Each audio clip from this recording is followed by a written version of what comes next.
¿Ya conoces las publicaciones del Centro Olof Palme? Te invitamos a conocer las relaciones internacionales en el siglo XXI. Escrito por Walter Astia Burgos y María Cristina Rosas. En 15 capítulos aprenderás sobre todo lo relacionado entre relaciones internacionales e historia, guerra y paz, geopolítica, teoría, derecho internacional, política exterior, diplomacia, negociaciones internacionales, tratados internacionales, organismos internacionales y muchos temas más. Adquiere ya las relaciones internacionales en el siglo XXI. Envíanos un mensaje a través de nuestras redes sociales para adquirir esta y otras obras del Centro Olof Palme México. Contáctanos hoy mismo.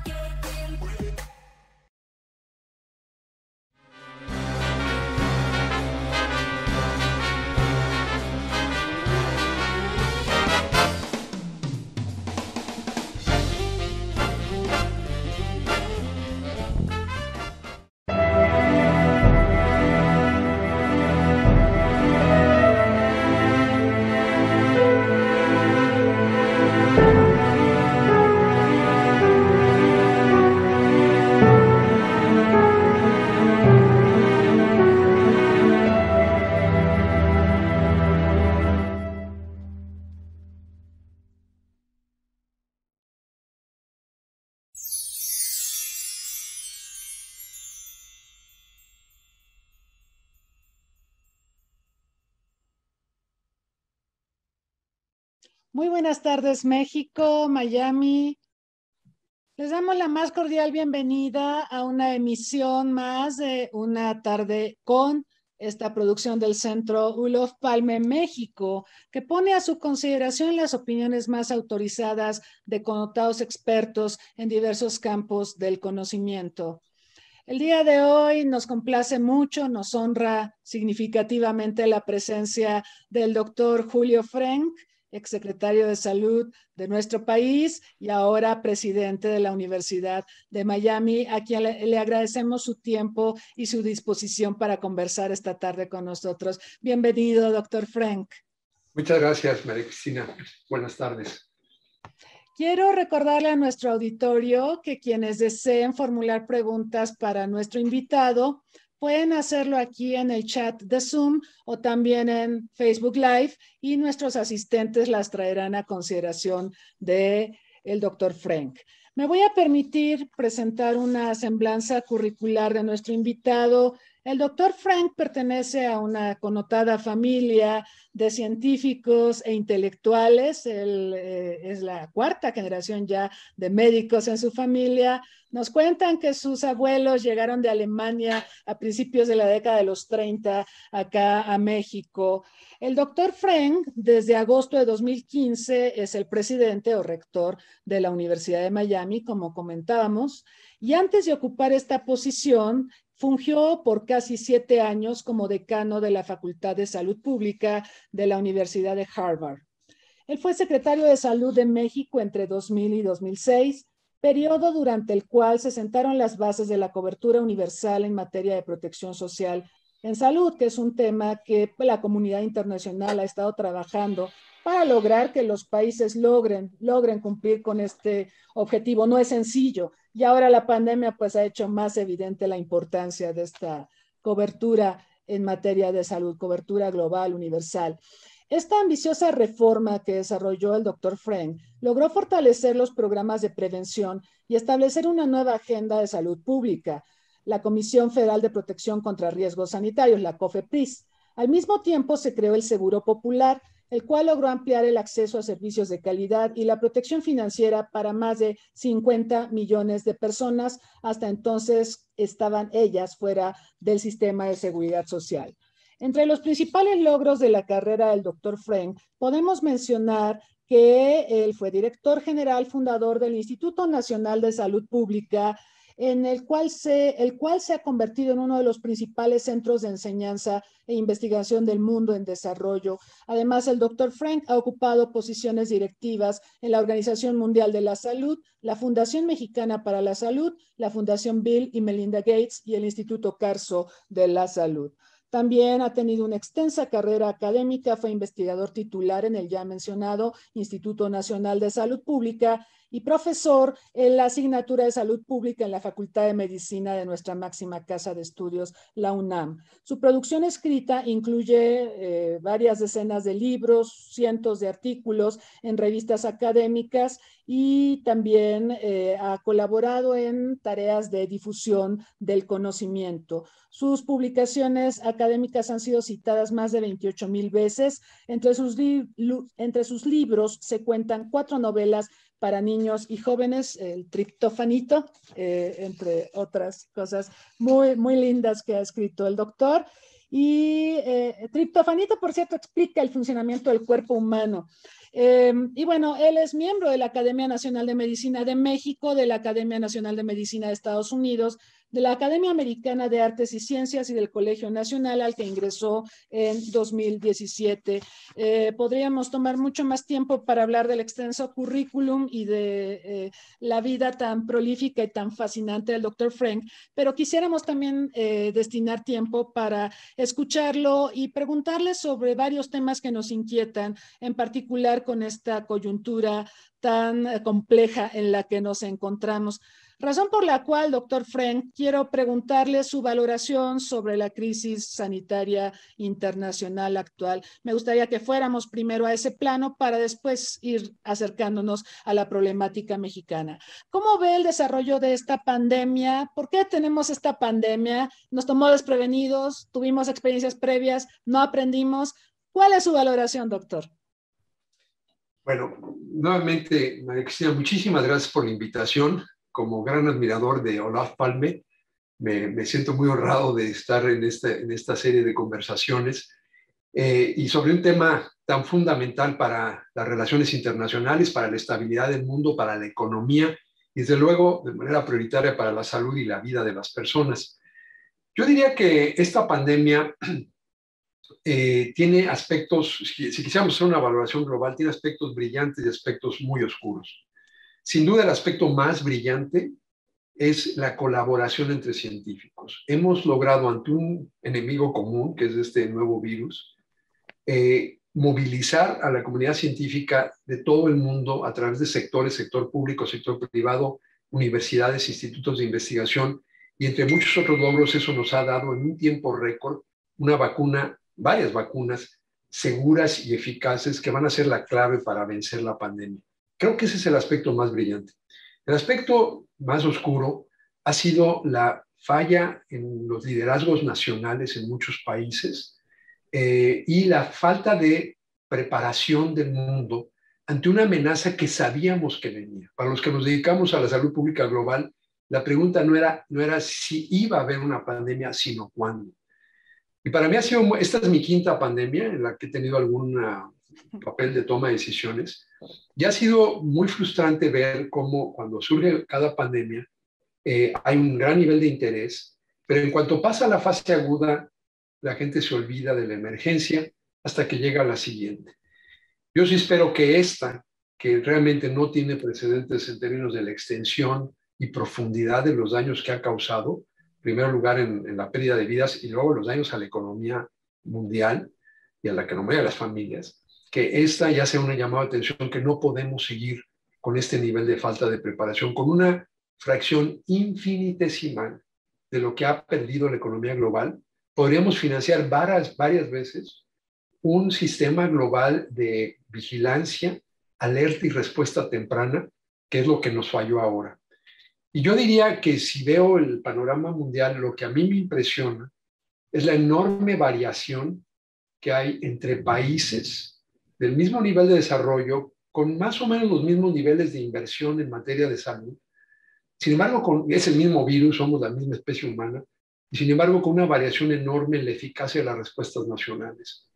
Y vemos muchos países, desgraciadamente entre ellos México, en donde la respuesta ha sido muy, muy tardía, donde se menospreciaron las opiniones de los expertos, las alertas tempranas, y hemos estado siempre detrás del virus, nunca hemos podido alcanzar al virus. No es el único país. De hecho, es interesante ver que entre los países con los peores desempeños hay una sobrerepresentación de gobiernos populistas, No estoy diciendo que el populismo sea el único factor, pero el populismo sí ilustra en la mente de estos líderes esta desconfianza en los expertos, menosprecio por la ciencia, politización de las acciones, que en gran medida nos explican el pobre desempeño. Entonces, veo una respuesta muy heterogénea y yo resumiría mi evaluación con la frase del gran pensador Harari, Yuval Noah Harari, en un artículo reciente en el Financial Times que lo resume diciendo: la pandemia ha sido el triunfo de la ciencia y el fracaso del liderazgo, y se refería sobre todo al liderazgo político. El triunfo de la ciencia, el fracaso del liderazgo político, creo que es algo que lo que tendremos que reflexionar para estar mejor preparados en un futuro. Y conectar la ciencia con los liderazgos políticos, muchos liderazgos renuentes, obviamente, a escuchar a la ciencia. Y aquí, pues, recordaba a Angela Merkel, que hoy se despedía, pero ella es científica y ella todas sus decisiones las basó en apego a la ciencia y creo que con resultados muy alentadores. Doctor, tenemos el Reglamento Sanitario Internacional, que fue resultado también de un trabajo que se hizo desde principios de este siglo, pues en parte motivado por el problema del anthrax después del 11 de septiembre en Estados Unidos, luego el SARS, el primer coronavirus que aquejó a Asia, pero también se extendió por el mundo, y de ahí viene en 2005 este reglamento. Este reglamento plantea nuevas pautas para notificar, por ejemplo, emergencias de salud pública de importancia internacional. ¿Resulta suficiente este reglamento, doctor Frank? ¿Hay que mejorarlo? ¿En qué habría que mejorarlo? ¿O tendríamos que repensar nuestros mecanismos de colaboración para las alertas epidemiológicas que usted mencionaba? Sí, es una excelente pregunta. Hemos tenido diferentes reglamentaciones internacionales en torno al tema de las enfermedades infecciosas. Hay que recordar que las pandemias han acompañado la interacción comercial de los seres humanos desde hace muchos años. El primer caso documentado de una pandemia transnacional ligada al comercio es la famosa plaga ateniense, donde murió Pericles, entre muchos otros, que estaba ligada al comercio del siglo V antes de nuestra era. Obviamente la peste bubónica que asoló y terminó con un tercio de la población europea, igualmente ligada con la interacción. Aquí más cerca, ahora que conmemoramos recientemente los 500 años de la caída de Tenochtitlan, ese fue un ejemplo de guerra bacteriológica involuntaria, nuevamente producto del movimiento, en este caso la conquista, y seguramente no hubiéramos tenido el resultado que hubo del predominio de las potencias europeas si no hubiera sido porque junto con todas las otras cosas que trajeron el virus de la viruela y el virus del sarampión. El emperador Cuitláhuac murió de viruela, así como 90% de la población. Entonces, esto ha sido una de las constantes, y desde que entendimos que estos eran microorganismos que no conocen fronteras, se empezaron a instituir distintas medidas. La palabra cuarentena viene de los barcos que los aislaban 40 días cuando no se entendía muy bien qué estaba pasando, pero no podían llegar a tierra hasta que pasara ese periodo. Y una de las primeras versiones de reglamentación fue en 1902 con la creación de lo que hoy se llama la Organización Panamericana de la Salud, ligada a la construcción del Canal de Panamá. Es una larga historia en un mundo de naciones soberanas pero interconectadas, de buscar reglamentar la interacción para protegernos a todos. La última revisión efectivamente es la de 2005 y es una muy buena revisión. El Reglamento Sanitario Internacional es un instrumento muy útil, pero tiene una grave falla, que no contiene mecanismos para garantizar la adherencia de los países que lo han suscrito. Al mismo, no hay un esquema de sanciones a los países que violan el Reglamento Sanitario Internacional, ni hay un esquema de incentivos positivos para aquellos países que lo siguen. Entonces, esta es la gran vulnerabilidad que tiene. Por ejemplo, es increíble que en el Reglamento Sanitario Internacional se requiere el permiso de un gobierno, un país, para poder hacer una inspección sobre su situación. Lo hemos visto ahora en este caso. Es claro que el gobierno chino retrasó la notificación oportuna Yo no creo en las teorías conspiratorias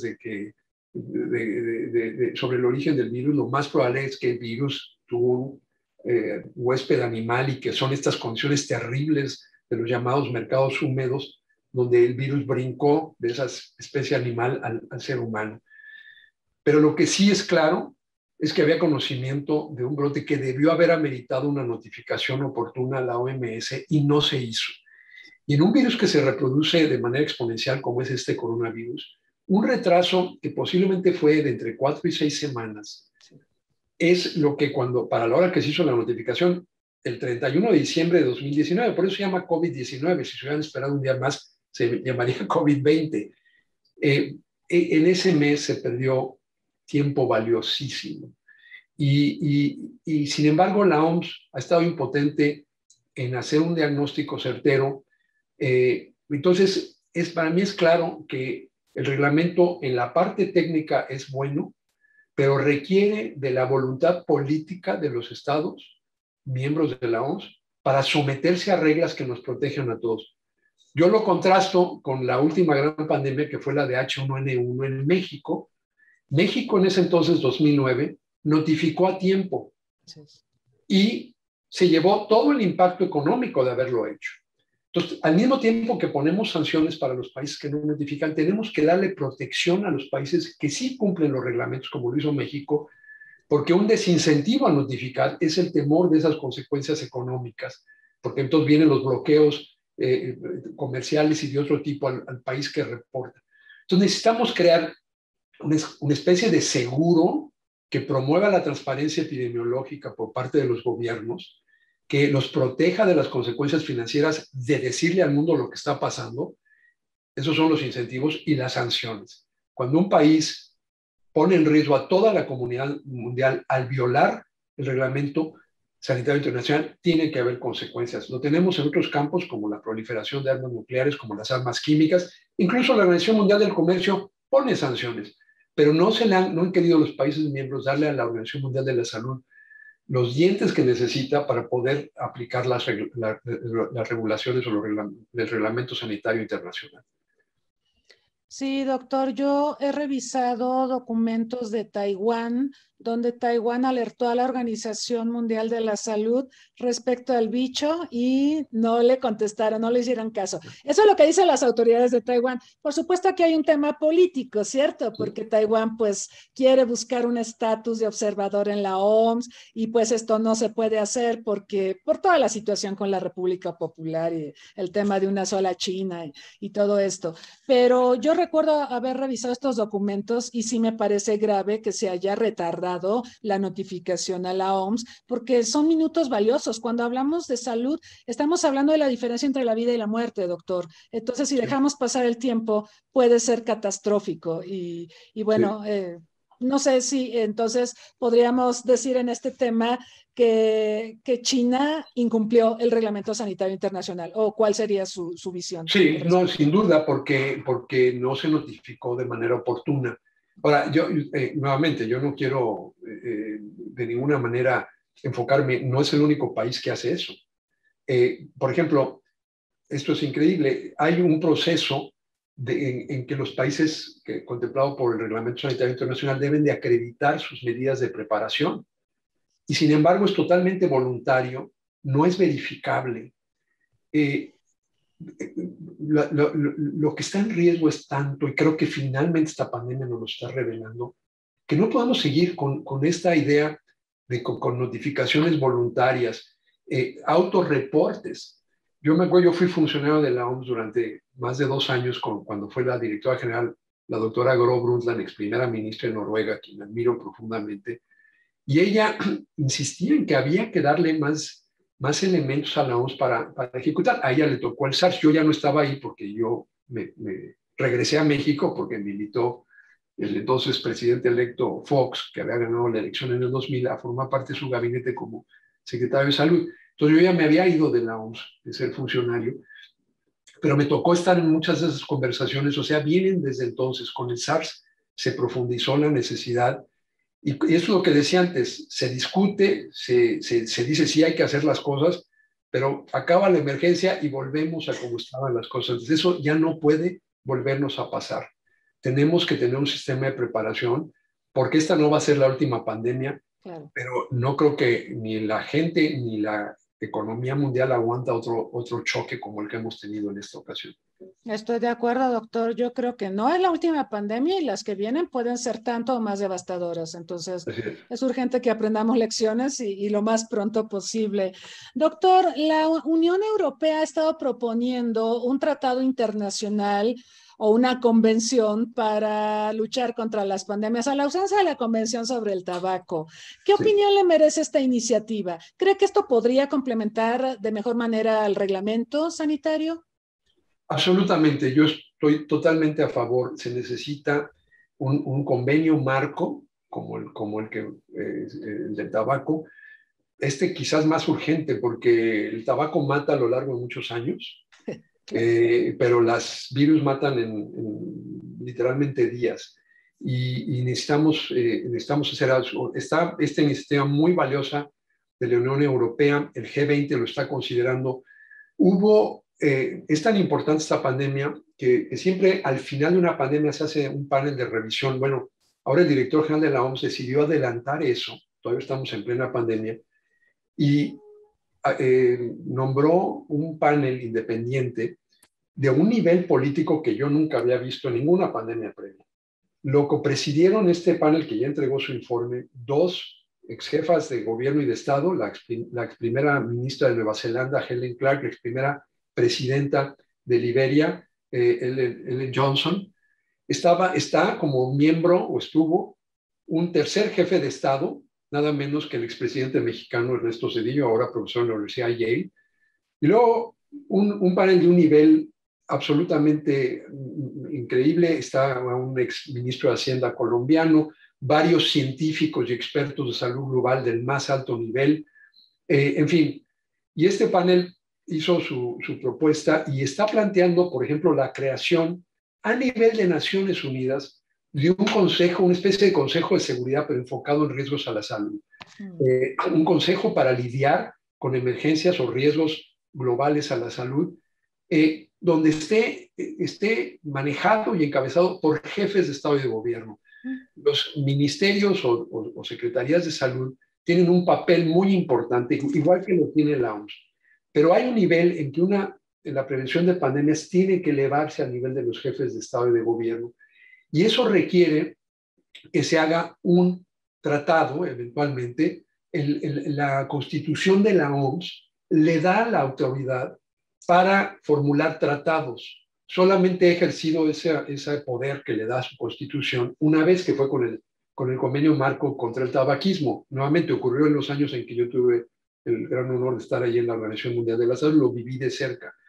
Es el momento, y como digo, incluso más urgente, de hacer ese convenio marco o tratado que conduzca a reglas muy claras de obligaciones, derechos, desde luego, pero obligaciones de los Estados miembros. Porque lo que hemos visto es que los Estados miembros de la Organización Mundial de la Salud la han debilitado de manera deliberada. Sí. No cubren sus cuotas obligatorias a tiempo. México es una excepción. México típicamente ha cumplido. No permiten labores como de inspección, como decía, se resisten a eso, como lo hemos visto ahora con China, no reportan a tiempo.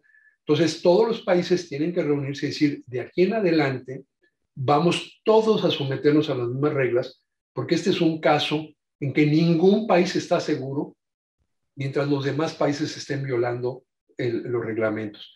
Y tenemos que darle esa fortaleza financiera y técnica a la OMS como el órgano técnico y luego crear un mecanismo del más alto nivel político, en el buen sentido de la palabra político, de liderazgo político, a nivel de todo el sistema de Naciones Unidas para garantizar que esto se cumpla. Y finalmente, el tercer gran ingrediente debe ser un fondo para financiar la preparación y la respuesta a pandemias. El informe de este panel independiente incluye varias ideas sobre cómo configurar un fondo de este tipo.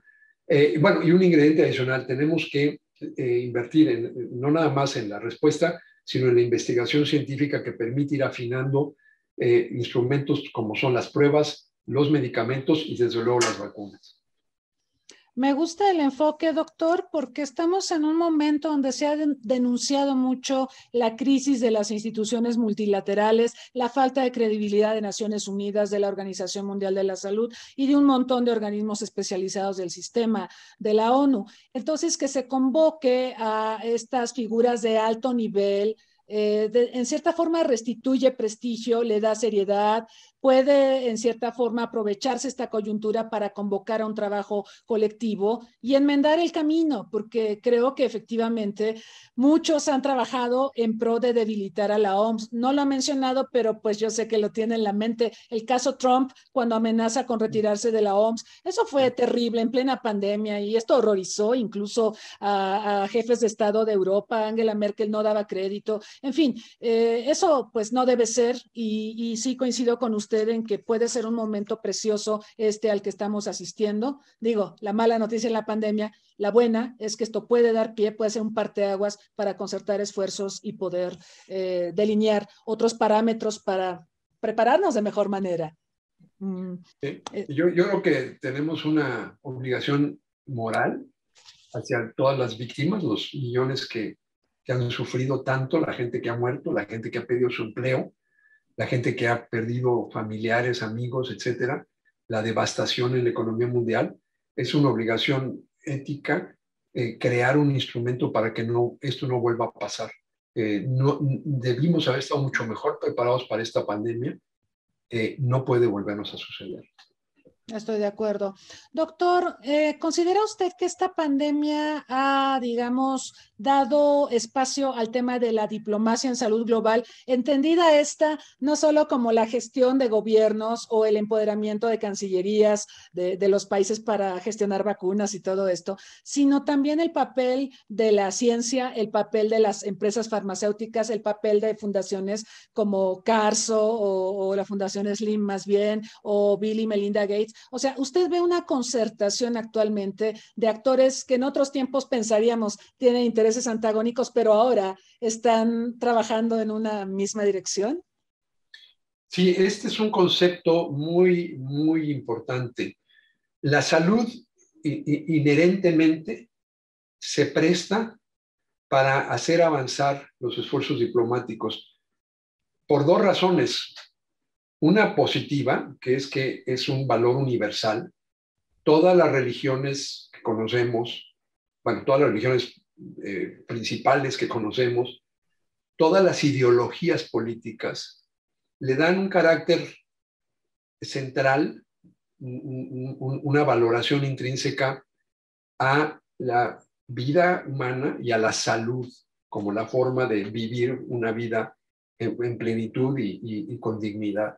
Entonces, la salud es un valor universalmente compartido en todas las culturas y es, por lo tanto, un elemento que nos unifica, porque todos finalmente tenemos la misma biología.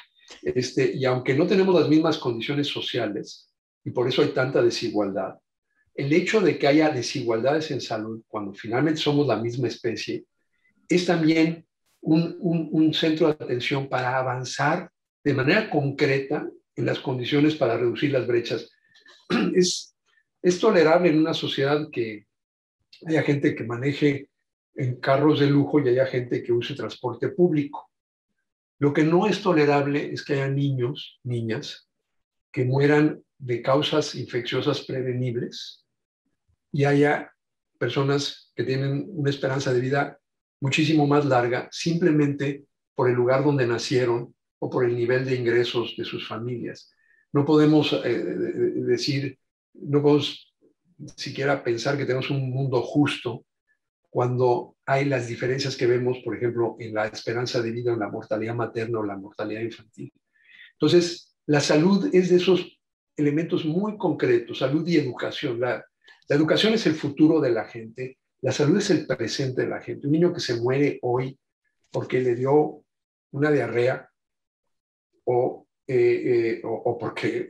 un joven que murió por un accidente de tránsito o por una sobredosis de adicción, o un adulto que murió por un infarto, y todas esas causas están concentradas en los grupos más pobres o en ciertos grupos étnicos o raciales de una sociedad, eso simplemente no es aceptable de manera, en ninguna ideología, en ninguna tradición religiosa. Entonces, la salud nos ofrece ese punto de convergencia para avanzar en ese terreno común entre salud y educación como dos grandes valores universales. El lado negativo que justifica la diplomacia en salud es lo que estamos viendo. Tenemos una interdependencia. Vivimos en un mundo constituido por naciones, estados-nación, perdón, soberanos. Hay este concepto de soberanía. Pero la soberanía, yo hablo de la paradoja de la soberanía, la salud de la población en un mundo de estados-nación soberanos es una responsabilidad de los gobiernos de cada una de esas naciones soberanas. Y sin embargo, ningún gobierno, ni el gobierno más poderoso, tiene el control directo de todos los factores que determinan la salud de la población, que es su responsabilidad, ni tiene todo el control de los medios para mejorar esa salud. Entonces, la salud es un ámbito natural de cooperación internacional. Es uno de esos hermosísimos ejemplos raros en la geopolítica, donde el interés propio de cada nación coincide con el interés colectivo de toda la comunidad de naciones. Lo mismo pasa, por cierto, al interior de las comunidades. En salud pública nos especializamos en encontrar esos puntos donde el interés personal de cada individuo coincide con el interés colectivo. Es lo que pasa cuando nos ponemos un cubrebocas. Me protege a mí el cubrebocas, pero protege a todos los demás. Si yo me pongo una vacuna, me estoy protegiendo a mí, pero estoy protegiendo a todos los demás porque ya no les puedo transmitir la enfermedad. Si tengo reglamentos de salud pública para que la gente no conduzca un automóvil en estado de ebriedad, protejo al conductor porque no se va a matar en el coche, pero protejo a todas las otras personas a las que su conducta pondría en riesgo. Entonces, la salud es este campo privilegiado de la acción colectiva internacional y por lo tanto de la diplomacia. Y es uno de los instrumentos de la famosa diplomacia blanda o diplomacia inteligente. Lo vemos, por ejemplo, en el legado del expresidente George W. Bush. Obviamente la parte muy negativa fue la invasión de Irak, el desastre de Afganistán, que hasta ahora vemos esas consecuencias, pero el lado positivo de su legado fue haber creado este programa PEPFAR para llevar antirretrovirales a África, para combatir el SIDA en África. Nuevamente un ejemplo flagrante de injusticia, la misma enfermedad donde una vez que aparecen los antirretrovirales, nadie se muere de SIDA en el mundo rico y todas las muertes ocurrían en África. Bueno, se dio una movilización sin precedentes para bajar el costo de sus antirretrovirales, aumentar la producción y hoy en día, en esta pandemia que todavía es una pandemia del SIDA, vemos millones y millones de vidas que fueron salvadas por esa acción colectiva internacional.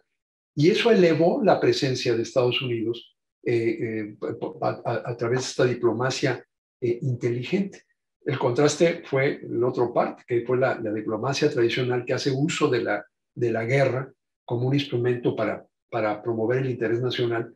Y yo nomás pondría en el contraste, en esos platillos del balance, lo que fue PEPFAR, que elevó el prestigio y la influencia de Estados Unidos, y lo que fue las consecuencias nefastas de la invasión de Irak y de Afganistán, que de manera dramática ha reducido esa influencia. Entonces, es un elemento, un concepto de una diplomacia eficaz, efectiva, en un campo que es natural para la acción colectiva internacional. Es cierto, la salud eleva el perfil, el profile de los países, es cierto. Sí.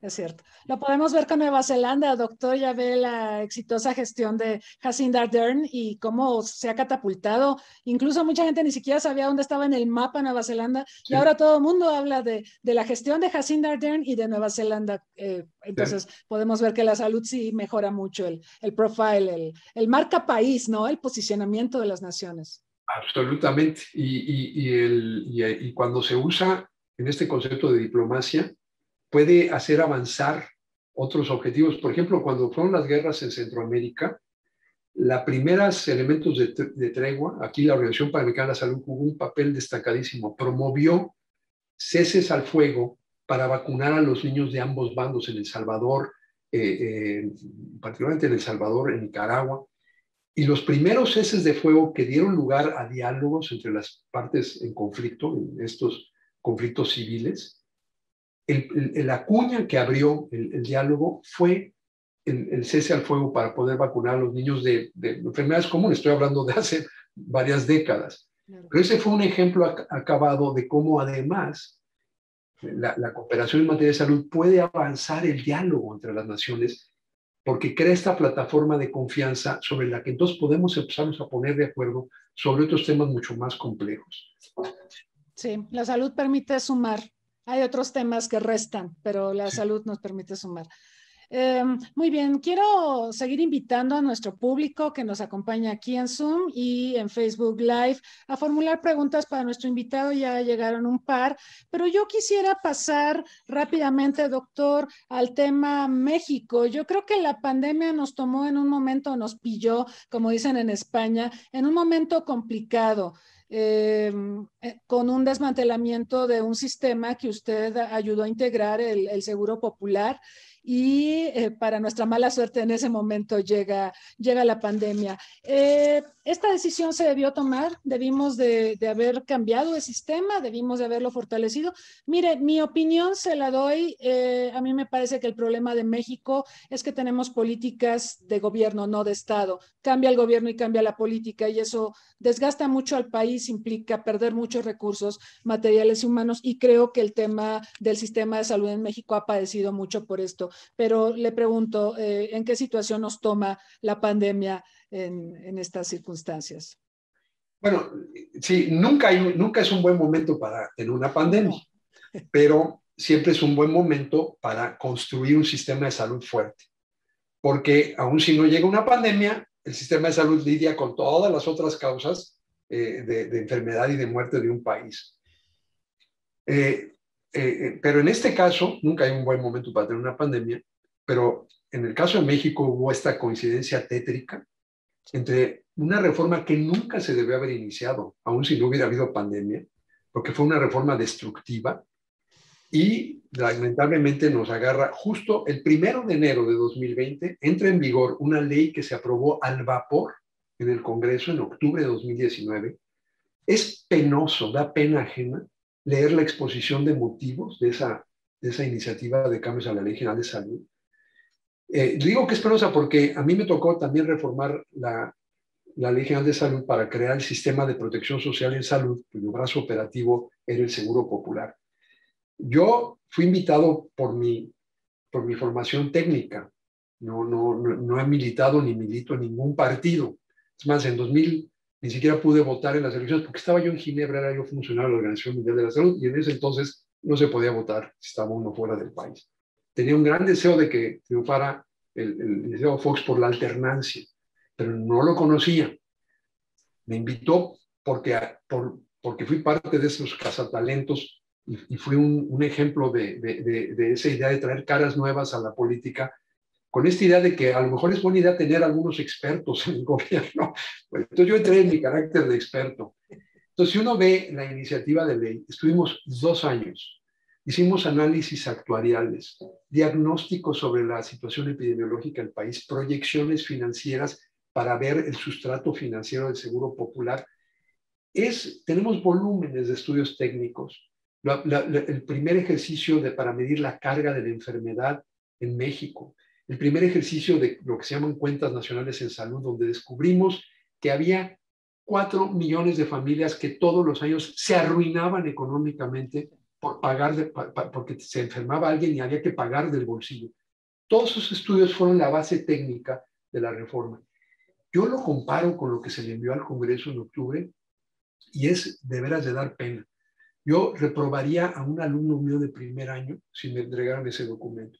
Entonces, se hace todo con una base ideológica, sin hacer un diagnóstico, una evaluación, con comentarios anecdóticos de que había corrupción. Bueno, si hay corrupción, lo que hay que hacer es meter a la cárcel a los corruptos, no destruir los programas. Claro. Pero ni siquiera para eso había datos y evidencias. Se legisla al vapor, entra en vigor el 1 de enero sin reglas de operación.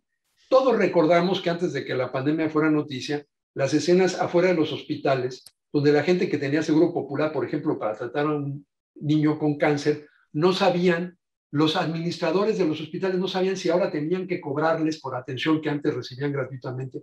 Una confusión total, y en eso nos cae la pandemia. Sí, la pandemia le llegó a México en un momento muy malo, no solo por la destrucción institucional.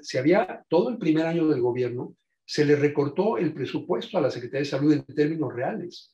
Es decir, el presupuesto a salud, el Seguro Popular logró, porque tuvo esta parte financiera muy bien pensada, y tenía un mecanismo para aumentar la inversión pública en salud. Y por eso el presupuesto de la Secretaría de Salud se multiplicó por 4 en términos reales entre 2000 y 2015.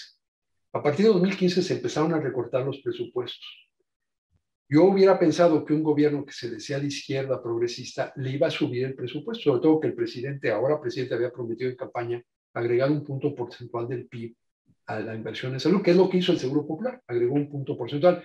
Para los que no sean economistas, un punto porcentual del PIB es muchísimo dinero. Y eso fue lo que se logró con el Seguro Popular. Entonces quería repetir, pero lo primero que se hace es recortar el presupuesto de salud. En el presupuesto de 2019 tuvo menos recursos. Se repite en el anteproyecto que se hizo en 2020 y en plena pandemia se congeló el presupuesto de salud. Entonces, no solamente fue el desmantelamiento del Seguro Popular, fue el desmantelamiento del mecanismo financiero, fue los recortes con una austeridad mal entendida, se le bajó el sueldo a médicos y enfermeras. El gobierno trae un discurso de satanizar a todo el mundo que trabajó en un gobierno anterior. Hay que recordar que la gran mayoría de los funcionarios públicos son médicos, médicas, enfermeros y maestros y maestras. Es gente buena que gana poco dinero, pero nos vamos con que todo el mundo era corrupto y se les recortaron. Hubo una salida de talento y estamos en manos de equipos que han demostrado que no tienen la competencia gerencial, por ejemplo, para surtir medicamentos y vacunas. Entonces, sí, nos ha tomado en un momento muy débil. Esto no quiere decir que no se deben haber hecho cambios. Claro que había que hacer cambios. Yo fui el primero que siempre dije que el Seguro Popular era una reforma de medio camino, que había que dar el siguiente paso hacia un seguro universal de salud o un fondo universal de salud. Este gobierno tuvo la oportunidad de dar ese paso para adelante. En cambio, pasa una ley que regresa al sistema de salud a como se veía en los años 70 del siglo pasado. O sea, yo empecé a estudiar sistema de salud entonces porque cuando entré a la Facultad de Medicina. Y lo que se está proponiendo es lo que teníamos en los años 70. O sea, es un retroceso enorme. Pero, y sí se destruyó. Yo coincido que no ha habido políticas de Estado, pero en salud sí las hubo. Las hubo en vacunación. Cierto. El programa universal de vacunación es un ejemplo de políticas que se mantuvieron. Y en materia de aseguramiento, se logró, cuando era en el año 97, se reforma la ley del IMSS. En el año 2003 la ley de salud y en el año 2007 la ley del ISSSTE, y se habían homologado la estructura financiera del seguro de enfermedades y maternidad del IMSS, del seguro popular, que es el seguro para los no asalariados, y del seguro médico del ISSSTE. Eran la misma estructura financiera. Eso fue un ejemplo de política de Estado, 3 sexenios, 2 partidos diferentes. Pero llegó el actual y eso sí lo destruyó. Se ha violado esa idea de políticas de Estado que tanto le habían servido a México y que en gran medida explican por qué en México se duplicó la esperanza de vida desde que se creó la Secretaría de Salud en 43, más que se duplicó la esperanza de vida. Se erradicó la viruela, aquello que ocasionó o hizo posible la conquista de México, la caída de Tenochtitlan. Se eliminó la polio. En México no ha habido un muerto por sarampión desde 1995. Esas fueron políticas de Estado que difícilmente se ven en otros campos y que todo eso se ha puesto ahora en entredicho por una obsesión ideológica populista de acreditar todo lo que venía antes, por esta idea de que el líder nuevo es el que redime a la nación. No, hay que ser críticos con lo mucho que tenía de malo el sistema de salud, pero lo que había que haber hecho era construir sobre la plataforma las cosas buenas, que había muchas, para dar el siguiente gran paso histórico. Entonces, se optó por un paso hacia atrás y estamos pagando un precio muy alto. Conservadoramente, el número de muertes en exceso en nuestro país excede el 500,000 o se aproxima al 500,000 de personas que no debieron haber muerto. Es muchísima gente. México está entre los peores desempeños a nivel mundial y eso es la factura que estamos pagando por esas acciones de destrucción en vez de construcción. Es decir, si no se hubiese desmantelado el sistema, si se hubiera construido sobre lo que había, estoy de acuerdo con usted, porque ahora hasta no tenemos vacunas para un montón de enfermedades. Ya no es solo el problema de coronavirus, sino sarampión y la triple viral y todo esto. Si se hubiera construido sobre lo que había, ¿habríamos tenido mejores resultados para lidiar con la pandemia, doctor? Sí, hubiera sido un gran reto y ningún país, ni siquiera lo que les han ido mejor, han salido sin muchos daños. Por cierto, has mencionado dos ejemplos de Angela Merkel y la primera ministra de Nueva Zelanda. Entre los mejores desempeños hay una sobrerepresentación de países encabezados por mujeres. Entonces yo sí espero que uno de los resultados positivos brillantes, de los lados brillantes, como decía al principio de esta pandemia, es que ha puesto de manifiesto que la idea de que las mujeres no son líderes efectivas políticas ha sido lo contrario. Los mejores desempeños ahí los vemos en países no nada más en esos países, pero hay una sobrerepresentación de países encabezados por mujeres, que hicieron lo contrario, que los países, todos ellos son hombres, encabezados por populistas. Exactamente lo contrario, seguir a la ciencia, no politizar la salud pública, unificar a la gente en vez de dividirla, no buscar chivos expiatorios como Trump echándole la culpa a la OMS, sino o nuestro gobierno echándole la culpa al pasado. No, asumir la responsabilidad, unir a la gente ante una emergencia, eso ha servido. Y esas recetas son las que sirven.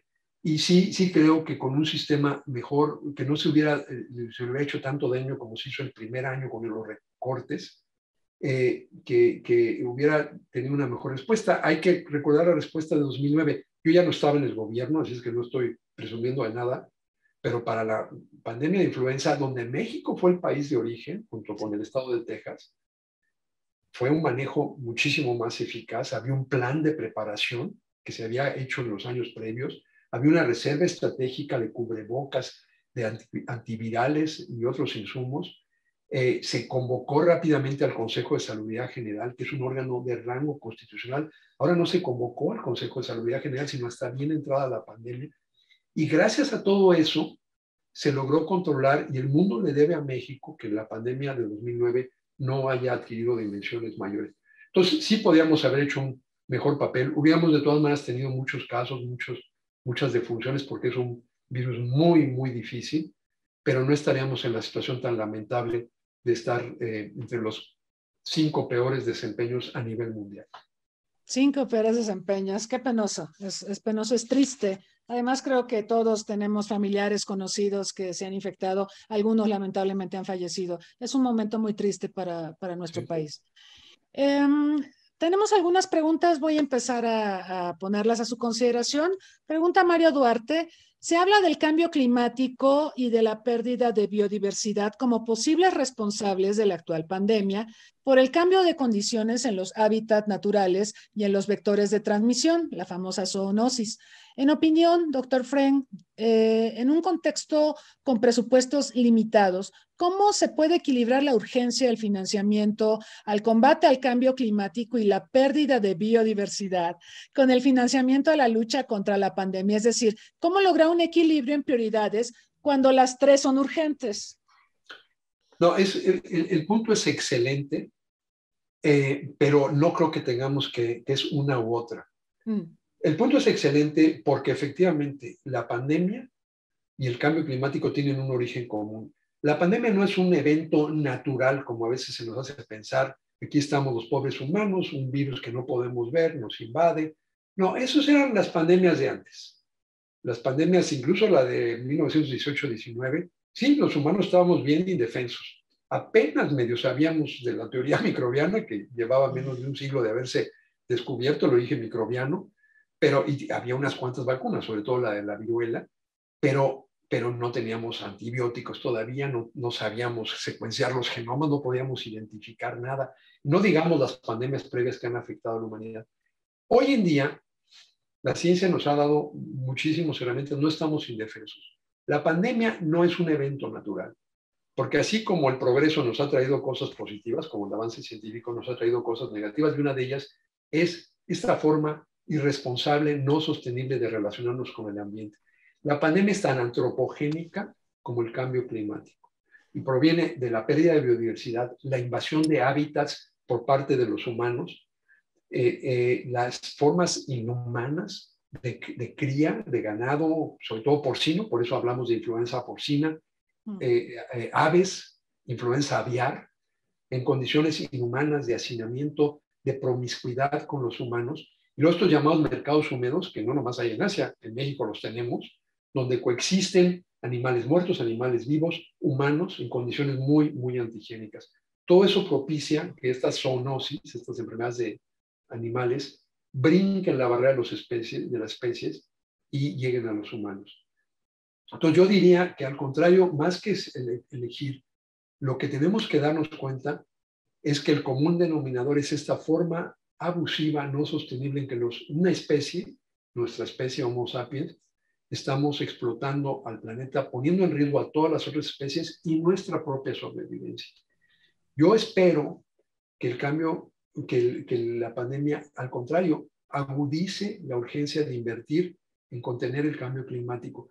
Porque el cambio climático es más difícil, como tarda más, no es tan agudo como la pandemia, y la tecnología no es tan clara, no hay vacunas contra el cambio climático, pero los efectos pueden ser aún más devastadores que los de la pandemia.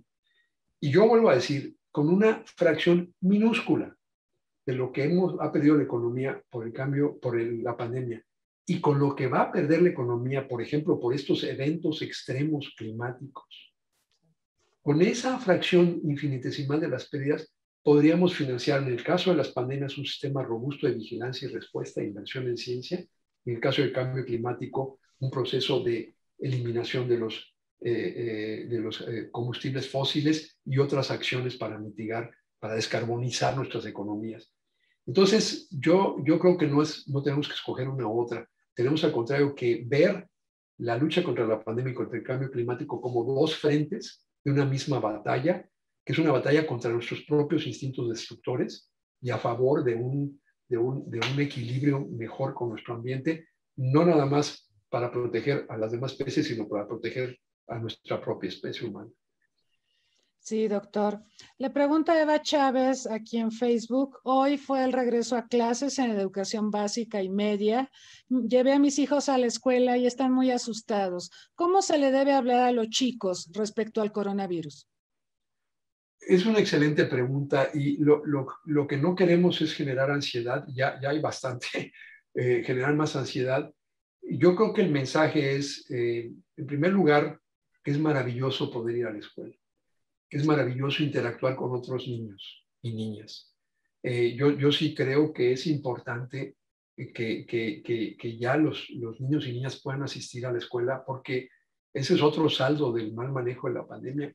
La pérdida en materia educativa para México va a tomar una generación recuperar lo que han perdido estos chicos, y no nomás niños, niñas, también jóvenes. Claro. Entonces, sí es importante regresar. Sí se puede, pero se tiene que hacer bien.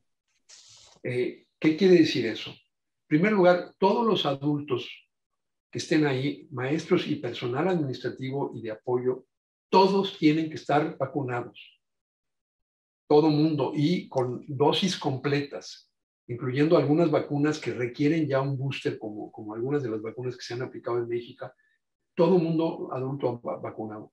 Segundo, uso obligatorio del cubrebocas, sobre todo adentro del salón de clases y afuera, evitando aglomeraciones. O sea, los niños pueden estar, pero en grupos pequeños.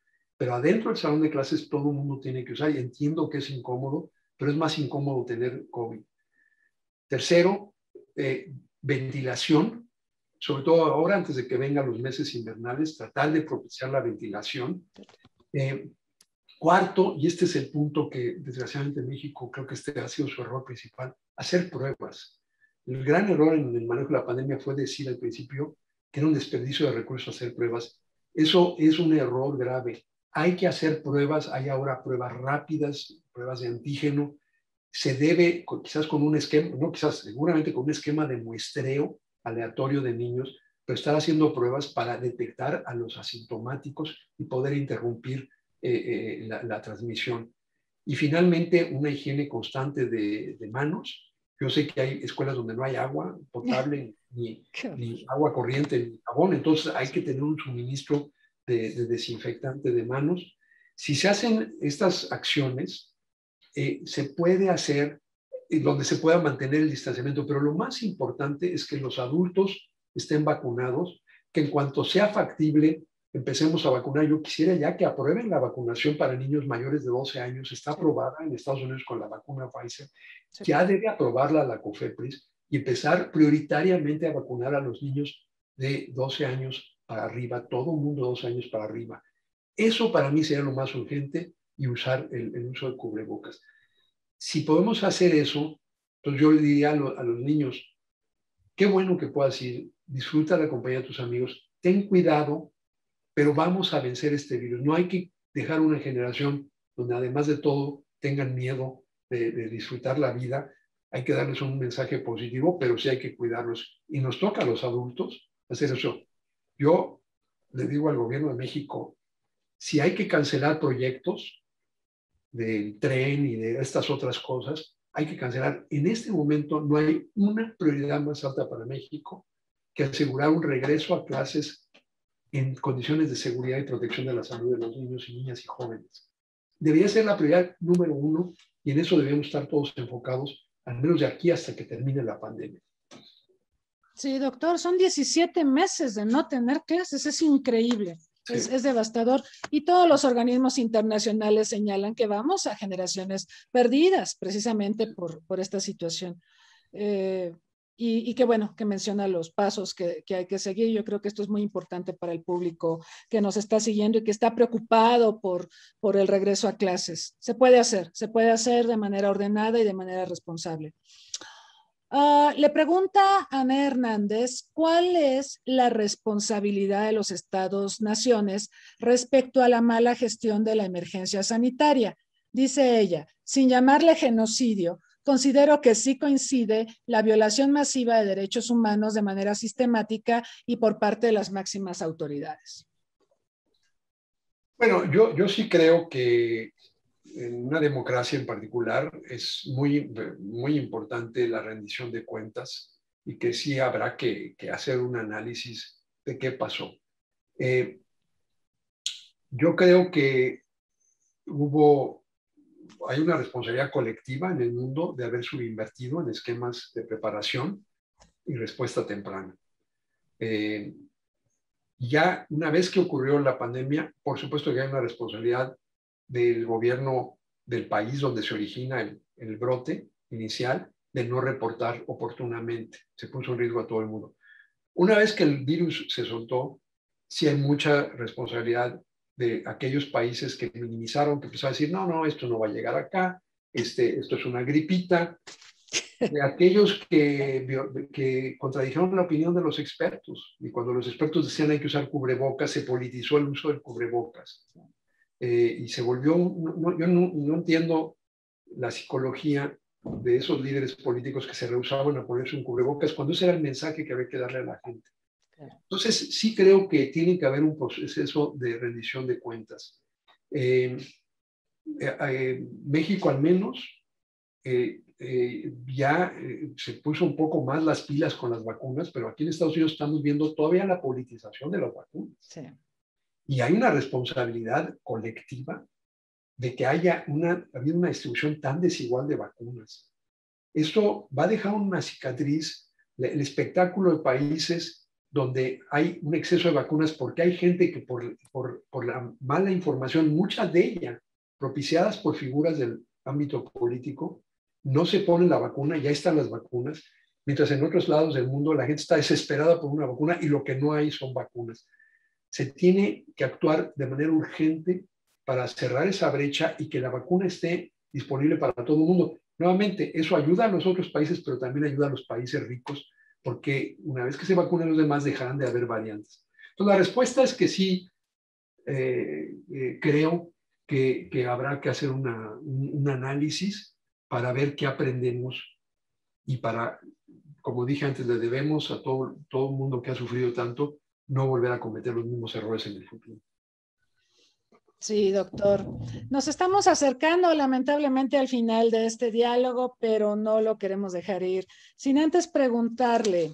México, digo, al margen de la pandemia, ha vivido una transición demográfica, una transición epidemiológica y claro, enfrenta muchos desafíos en lo que se refiere a la construcción de un sistema de salud que sea financieramente viable, que sea incluyente, que tenga una cobertura para la mayor parte de los mexicanos.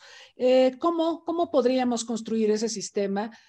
Considerando los retrocesos que ya marcamos por estas políticas de gobierno, donde hay una ausencia de visión de mediano y largo plazo. Bueno, yo creo que sí tenemos que empezar un proceso para sanar de este gran trauma colectivo que ha sido y sigue siendo la pandemia. De todos, creo que hay un trauma colectivo. Una forma de sanar es lo que decíamos antes, una rendición de cuentas, pero la otra creo que es proponernos construir no una nueva, sino una mejor normalidad. Y como decía al principio, cuando hablábamos de la diplomacia de salud, podemos empezar ese proceso de cicatrización mejorando el sistema de salud. Aquí aprovecho para hacer un comercial. Pasado mañana, 1 de septiembre, en el número de Nexos de septiembre, que siempre sale el día 1 de mes, tengo un artículo junto con mi colega Octavio Gómez Dantes, donde ese es justamente el tema. Bueno, vamos a ver hacia adelante.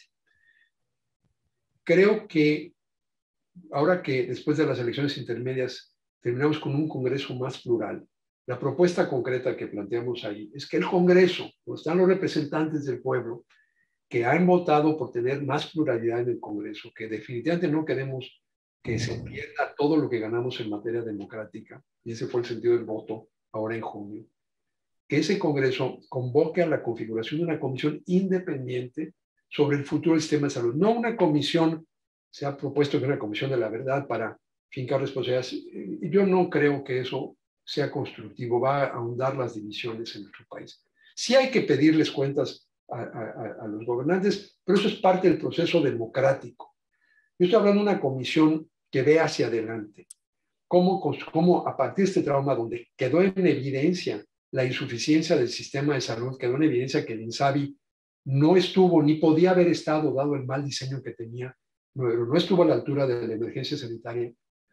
Vamos a tomarnos una pausa de 1 año y crear una comisión independiente que proponga las reformas necesarias para el mejor sistema de salud, que por cierto sería lo que el presidente desde que era candidato propuso, la idea de un sistema de salud como el que hay en los países escandinavos, Suecia, Dinamarca, Noruega, mencionó a la Gran Bretaña, mencionó a Canadá, obviamente adaptado a nuestra realidad, pero esa es la visión correcta.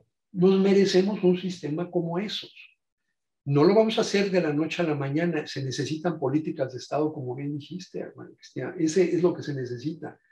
Políticas que trasciendan los sexenios. Vamos ya a crear una visión y una ruta clara con medidas concretas para empezar el camino hacia esa visión, que es la visión que articuló el presidente actual y que es la correcta. Pero lo que se ha hecho va en sentido contrario. Es increíble la contradicción entre lo que ha dicho el presidente, es a donde debíamos dirigirnos, pero vamos caminando justo al contrario. Vamos a emprender allá. Hay una larga historia y tradición de estas comisiones. La más famosa es la famosa comisión Beveridge, hecha en plena Segunda Guerra Mundial, cuando había que sanar del gran trauma de la Segunda Guerra. El Parlamento británico crea esta comisión independiente en cabezas de William Beveridge, por eso se llama el informe Beveridge, que dio lugar al sistema que hoy todavía es uno de los temas más admirados del mundo. El propio presidente López Obrador lo mencionó entre los ejemplos. Nace de una comisión parlamentaria de este tipo. Es el momento de nuestra comisión mandatada por el Congreso de la Unión, independiente. No se trata de un lugar donde echarse culpas, se trata de un lugar para construir un mejor futuro, una mejor normalidad. Y creo que si empezamos ese proceso, sí podemos lograrlo y nos va a servir también para procesar el gran trauma que ha sido la pandemia. ¿Cómo lo financiamos, doctor Frank, con una población cada vez más envejecida, con una recaudación fiscal muy limitada que tenemos? En México la gente no paga impuestos, digamos, el contribuyente es cautivo, los que pagamos somos una minoría. ¿Cómo financiamos un sistema de salud, doctor? Bueno, sí, ese es un tema absolutamente, pero ahí empieza. No podemos aspirar a esos modelos de los países Como el escandinavos, escandinavo. etcétera, Sí. cuando estamos invirtiendo lo poquito que invertimos. El Seguro Popular se creó para ir elevando gradualmente y, como dije, lo logró. Se le agregó un punto porcentual completo del PIB a la inversión en salud. Lamentablemente, desde 2015 se empezaron otra vez los recortes y se han agudizado en este gobierno. No, parte de esa comisión tiene que ser un esquema de financiamiento. Hay formas. Yo he propuesto en escritos previos la creación de una contribución social generalizada, que puede ser una mezcla de impuestos, incluyendo impuestos al consumo, donde la evasión es mucho menor, pero también impuestos a la riqueza para financiar el sistema de salud. No podemos ir como estamos ahora, aún sin esa reforma fiscal, porque si no caemos en el círculo vicioso. Tenemos un mal sistema de salud porque no hay dinero, y no hay dinero porque tenemos un mal sistema de salud. Ya vimos que sin salud no hay economía. O sea, el crecimiento económico no nada más es un determinante de la buena salud, es una consecuencia. Si queremos una economía vigorosa que crezca, necesitamos niños sanos que puedan ir a la escuela y construir su capital humano, y necesitamos trabajadores productivos que no se estén enfermando. Entonces, es un círculo vicioso entre mala salud y mala economía. Tenemos que romperlo. Aún con las condiciones actuales, un gasto más eficiente, una reordenación de prioridades.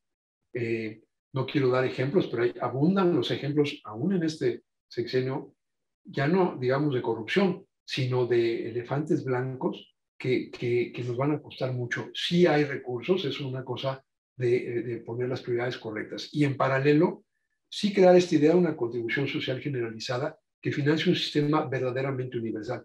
Y de hecho, si le preguntamos a la gente, ¿para qué quieres pagar impuestos? Para seguir produciendo combustibles fósiles que van a condenar al planeta, que es un barril sin fondo, no un barril de petróleo, pero es un barril sin fondo, o para mejorar la salud. Yo creo que la respuesta la podemos anticipar todos.